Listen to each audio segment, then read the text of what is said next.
to tell you a little bit about the C.H.A.M.P.S program and what C.H.A.M.P.S stands for. C.H.A.M.P.S stands for Choosing Healthy Activities and Methods Promoting Safety. It's an anti-drug, anti-violence program that's taught here in Newton County in all 14 elementary schools, 2 private schools, and 1 home school, under the leadership and guidance of Sheriff Brown. Sheriff Brown thought it not robbery to bring this program here in 2009 to address the concerns that our youth are facing. So many times we think that our children aren't facing anything or they're not confronted with anything because they're children. But so many times we find in law enforcement that they are confronted with a lot of things and they need to be equipped. And we want them well equipped with the knowledge, tactics, and techniques on how to deal with anything that may come their way. With that being said, we had some lessons that we did. Some of them were exciting to them. Some of them were interesting. Some of them they felt was a little boring because they've seen people in their family that have taken on what we were talking about. We talked about tobacco, we talked about alcohol. My partner will be passing around drunk gargles so you can see what your student or what your child actually went through in this class, for them to understand what it's like to be under the influence of alcohol or drugs. And we took them to the level where they would truly understand it. As they passed the goggles around, we asked that you look through them. But with these lessons, they also learned peer pressure. They learned about bullying. They learned about methamphetamine, cocaine, marijuana. They learned about internet safety. They learned about choices and consequences, how to be a leader and follower. They learned quite a bit in this 12 weeks that they were with me. We had some great times, but we had some strict times. Because in order for them to understand the information that they're being given and that how to apply it in life, sometimes you have to get a little stern. So I did. I got a little stern with them, but they took it with open arms because they're willing. They're vessels and they want to know. And as we pour into those vessels, that's where we're going to get the productive citizens that we're here producing today.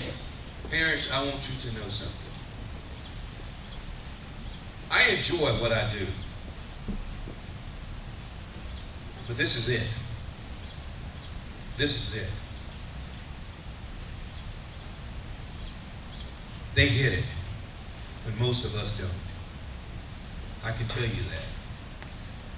The impact that Sheriff's Office, these kids are having on the community, you never will imagine. Never will imagine. Dr. Cody, the last time I was here, and parents, I have to share this with you. I don't have to give speeches to empower the students anymore. But the last time I was here, Dr. Cody, at the end of this program, there was a whole entire family met me on this wall over here. And I had no idea what the family was gathered around for. But they wanted to share a story. They wanted to share a story. And they shared the story because of this program. One of the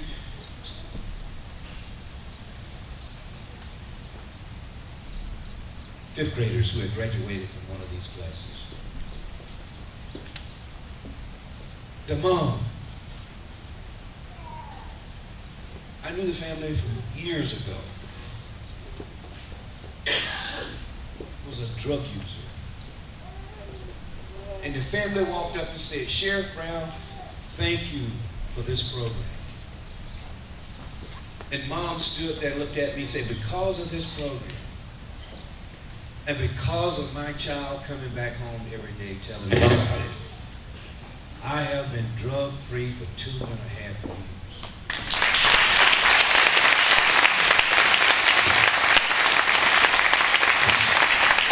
What the program is doing for this county.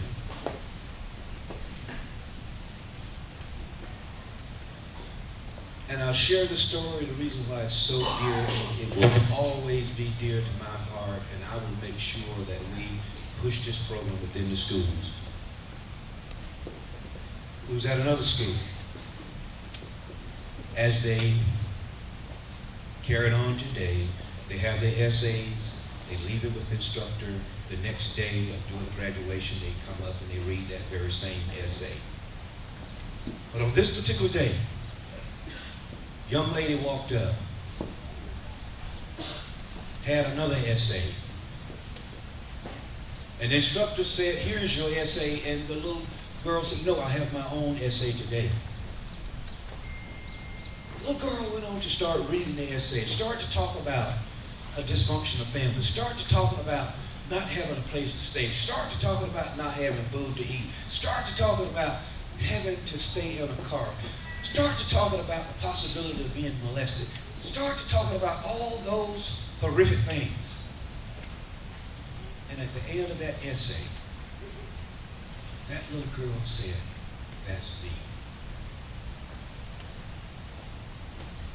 Dr. Cody, it drove a wedge in my heart, and I promise from that day on, this program will continue on in Newton County schools as long as the school system accepts it, and as long as citizens just like you are willing to support it.